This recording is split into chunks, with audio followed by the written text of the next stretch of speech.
Hello guys, ഇത് അപ്പച്ചൻ വാങ്ങി കൊണ്ടുവന്നിട്ടുള്ള മസാല ന്യൂഡിൽസാണ്. കുറച്ച് നാളായി ഇത് ഞങ്ങളുടെ ചെപ്പിൽ അങ്ങടും ഇങ്ങടും തട്ടിക്കളിച്ചിരിക്കുന്നു. അപ്പോൾ ഇതിൽ കുറച്ചും കൂടി ഉണ്ടാക്കാനുണ്ടായിരുന്നു. അപ്പോൾ എല്ലാം കൂടി ഇന്ന് ഒരുമിച്ച് ഉണ്ടാക്കി തിന്നാന്ന് വിചാരിച്ചു.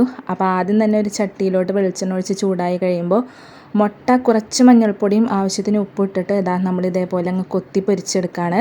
അങ്ങനെ കൊത്തി പൊരിച്ച മുട്ട നമുക്കിതാ മാറ്റി വെക്കാം. ഇനി ആ ഒരു ചട്ടിയിലോട്ട് തന്നെ കുറച്ച് വെളിച്ചെണ്ണ ഒഴിച്ച് ചൂടായി കഴിയുമ്പോൾ സവാള, തക്കാളി, ഉരുളൻകിഴങ്ങ് എല്ലാം ഇട്ട് ഇതേപോലെ അങ്ങ് നന്നായി വാട്ടിയെടുക്കുക. ഇതിലേക്ക് മുളക് പൊടി, കുറച്ച് മഞ്ഞൾപ്പൊടി, ഗരം മസാല, കുറച്ച് ടൊമാറ്റോ സോസും കൂടി ഒഴിച്ചിട്ട് വീണ്ടും നമുക്കൊന്ന് നന്നായിട്ടൊന്ന് വഴറ്റിയെടുക്കാം.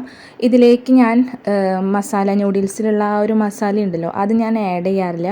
ന്യൂഡിൽസ് ഉണ്ടാക്കുമ്പോൾ ഞാൻ എപ്പോഴും നമ്മുടെ വീട്ടിലുള്ള മസാലകളൊക്കെ ചേർക്കാറുള്ളൂ. ആ ഒരു പാക്കറ്റിലുള്ള ന്യൂഡിൽസ് ഉപയോഗിക്കാറില്ല. ഇനി ആവശ്യത്തിന് വെള്ളവും ആവശ്യത്തിന് ഉപ്പും ഇട്ട് ഇതേപോലെ നന്നായിട്ടൊന്ന് തിളച്ച് ആ ഒരു ഉരുളൻകിഴങ്ങൊക്കെ ഒന്ന് വെന്ത് വരുമ്പോൾ നമുക്ക് ന്യൂഡിൽസ് അതിലോട്ട് ഇട്ട് കൊടുക്കാം. എല്ലാതും ഞാൻ ഇട്ട് കൊടുത്തിട്ടുണ്ട്. എന്നിട്ടൊന്നുമില്ല, ആ ന്യൂഡിൽസൊക്കെ ഒന്ന് വെന്ത് ആ ഒരു വെള്ളമൊക്കെ ഒന്ന് കുറുകി സെറ്റാവുമ്പോൾ നമ്മളുടെ ന്യൂഡിൽസ്, മസാല ന്യൂഡിൽസ് ഇവിടെ റെഡി ആയിട്ടുണ്ട്. ന്യൂഡിൽസ് ഉണ്ടാക്കുന്ന ആ ഒരു വീഡിയോ ആർക്കും പറഞ്ഞു തരേണ്ട ആവശ്യമില്ലല്ലോ, എല്ലാവർക്കും അറിയാവുന്ന ഒരു വീഡിയോ ആണ്.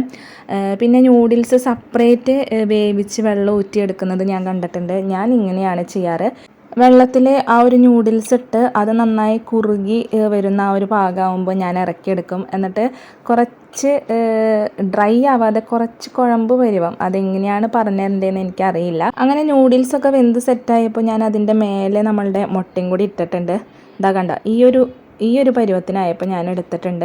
ഭയങ്കര ഡ്രൈ ആക്കി എടുത്തു കഴിഞ്ഞ് കഴിഞ്ഞാലുണ്ടല്ലോ അത് പെട്ടെന്ന് കട്ട പിടിച്ച പോലെയാവും. കുറച്ച് വെള്ളത്തോട് കൂടി എടുക്കുകയാണെങ്കിൽ ഇത്തിരി ഒന്ന് ചൂടാറി കഴിഞ്ഞാലും നല്ല നൂല് പോലെ തന്നെ നമുക്ക് കഴിക്കാനായിട്ട് പറ്റും.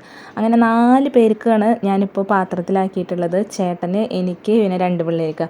അപ്പച്ചനും അമ്മയും തൊടയില്ല കേട്ടോ ഈ സാധനം. പിന്നെ ചേട്ടനും തൊടാറില്ല. പിന്നെ എന്തോ ഇപ്രാവശ്യം ഞാൻ ഉണ്ടാക്കിയപ്പോൾ ചേട്ടൻ അത് വേണം എന്ന് പറഞ്ഞു.